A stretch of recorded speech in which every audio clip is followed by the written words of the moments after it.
लेकिन अगले ही दिन आरव को उस कीमत का पहला एहसास हो गया जिस लड़की को वो अपनी जिंदगी से हमेशा के लिए खो चुका समझता था।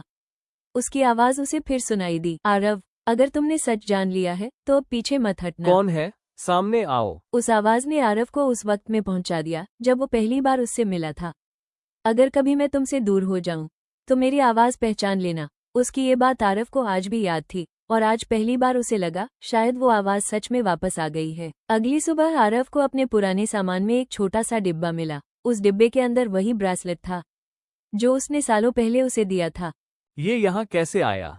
लेकिन ब्रेसलेट के साथ एक छोटा सा कागज भी था। कागज पर टेक्स्ट दिखा और उसमें लिखा था, मैं गई नहीं थी। फिर 2 सेकंड का पॉज और आरव का शॉक्ड फेस। उस रात आरव उसी जगह पहुंचा जहां उनकी आखिरी मुलाकात हुई थी। अचानक उसे दूर एक लड़की दिखाई दी। लड़की दूर खड़ी हो, चेहरा साफ दिखाई न दे, उसकी चाल वही थी और उसके हाथ में वही ब्रेसलेट था। तुम? लाइट्स वापस आईं, लेकिन वहां कोई नहीं था, सिर्फ जमीन पर वही ब्रेसलेट पड़ा था। आरव ने ब्रेसलेट उठाया, तभी उसके फोन पर एक मैसेज आया, मुझे ढूंढना बंद मत करना। अगर तुम सच में हो तो मेरे सामने क्यों नहीं आती? अचानक आरव के पीछे से एक आवाज आई, क्योंकि कुछ सच सामने आ जाते हैं तो जिंदगी बदल जाती है। फिर आरव बोलता है, अब तुम कौन हो?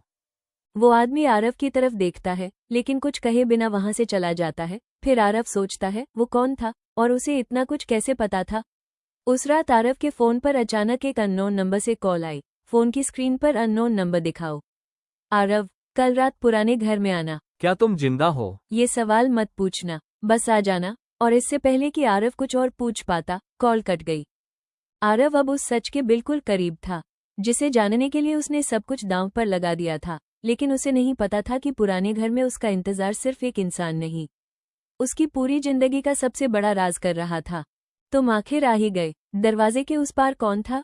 क्या आरव को उसका प्यार वापस मिलने वाला था या सच उससे सब कुछ छीनने वाला था? पार्ट 3 देखने के लिए कमेंट में पार्ट 3 लिखो।